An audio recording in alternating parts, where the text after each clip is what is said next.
আজকের বাজারে আমরা অসাধারণ একটি উত্থান দেখলাম। ডিএসসি এক্স প্রায় 105 পয়েন্ট বেড়ে গুরুত্বপূর্ণ রেজিস্ট্যান্স জোনে প্রবেশ করেছে, এই যে এখানে, এবং ভলিউম হয়েছে প্রায় 1358 কোটি। তবে প্রশ্ন হলো, এখনও কি নতুন এন্ট্রির সময়, নাকি এখনও অপেক্ষা করাই উত্তম? আসসালামু আলাইকুম, ট্রেড উইথ স্টপলস বিডি চ্যানেলে আপনাদের সবাইকে স্বাগতম। চলুন দেখি চার্ট কি বলে।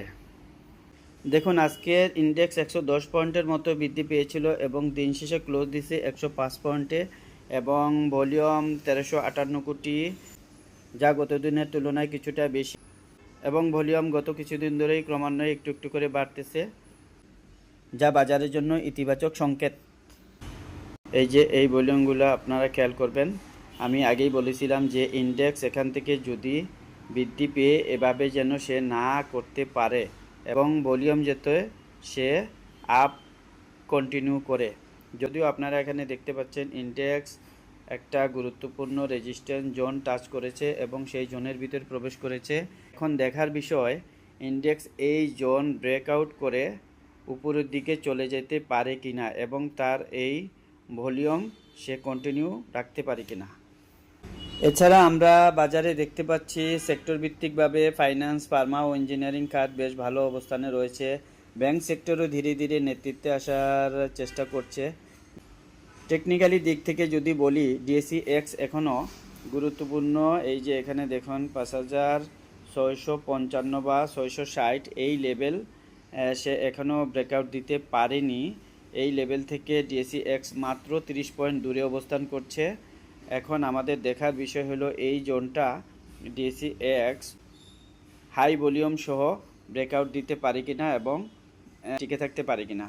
এছাড়া যদি আমরা আরও দেখি, দেখুন এর আগেও ডিএসসি এক্স এখানে একটা গুরুত্বপূর্ণ জোনে বাধা পেয়ে ডাউন ট্রেন্ডে চলে গিয়েছিল।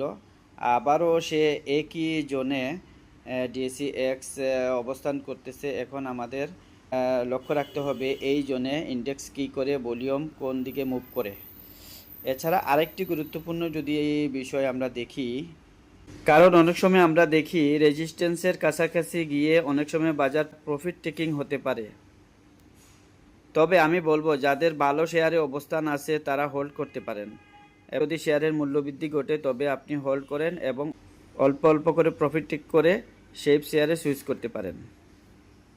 এবং যাদের হাতে অতিরিক্ত বা ক্যাশ টাকা আছে তারা এই মুহূর্তে নতুন এন্ট্রি না নিয়ে 5700 লেভেল ক্রস করা পর্যন্ত মার্কেটকে পর্যবেক্ষণ করতে পারেন। এটা আমার পরামর্শ, যদিও সিদ্ধান্ত আপনার নিজের। যদিও ভলিউম আরও বাড়লে আপট্রেন্ড শক্তিশালী হওয়ার সম্ভাবনা রয়েছে। আরেকটি বিষয় আপনারা খেয়াল করবেন, দেখুন গত 25 সালের সেপ্টেম্বরে এখানে মার্কেট রেজিস্ট্যান্স লেভেলে কিছুদিন সাইডওয়েজ করেছে, তারপরে মার্কেট এখান থেকে ফল করা শুরু করেছে।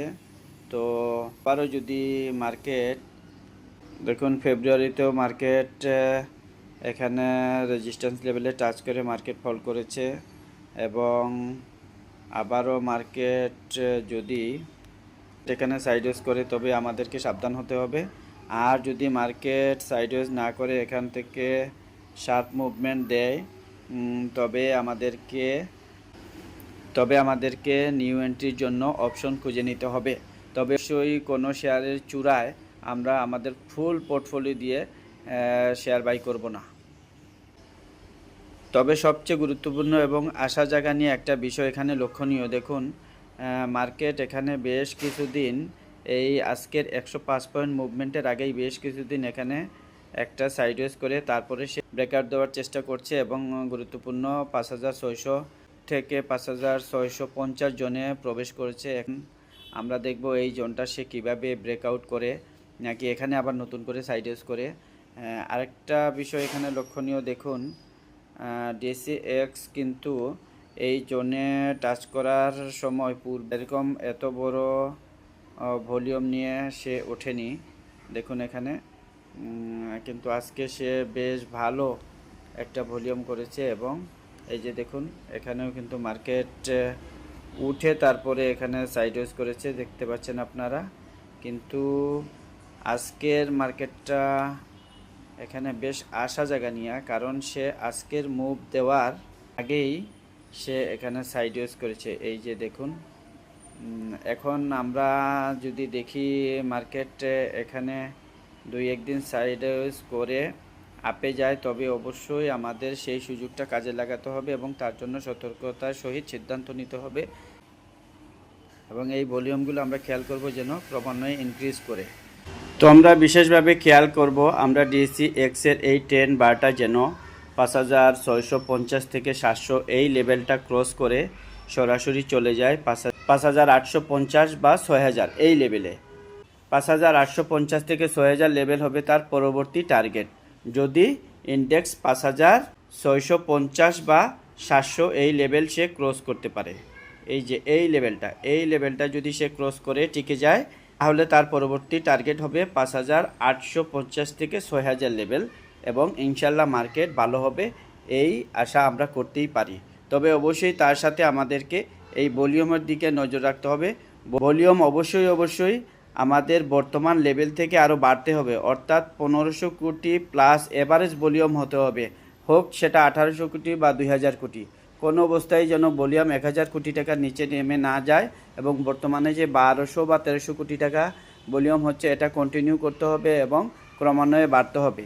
তো যাই হোক, আপনারা আপনাদের নিজ বিচার বুদ্ধি এবং বিশ্লেষণের মাধ্যমে মার্কেটে ইনভেস্ট করবেন এবং ফাইন্যান্স, ব্যাংক এবং বিশেষ করে আপনারা ফান্ডামেন্টাল শেয়ারের দিকে নজর রাখবেন, যে শেয়ারগুলো দিয়ে ইন্ডেক্স মুভ করে এবং ইন্ডেক্স ধরে রাখতে সাহায্য করে এবং ভলিউম বৃদ্ধি পায়। অবশ্যই সেই সব শেয়ারে আপনাদেরকে খেয়াল রাখতে হবে। তো পরবর্তীতে আপনারা কোন ধরনের ভিডিও চান আমার কমেন্ট বক্সে জানাবেন এবং আমার চ্যানেলের সাথে থাকার জন্য আপনাদের সবাইকে ধন্যবাদ। ভিডিও ভালো লাগলে অবশ্যই লাইক করবেন, কমেন্ট করবেন এবং সাবস্ক্রাইব করে সাথে থাকবেন। তো আজ আর ভিডিও লম্বা করছি না, সবাই ভালো থাকুন। আসসালামু আলাইকুম।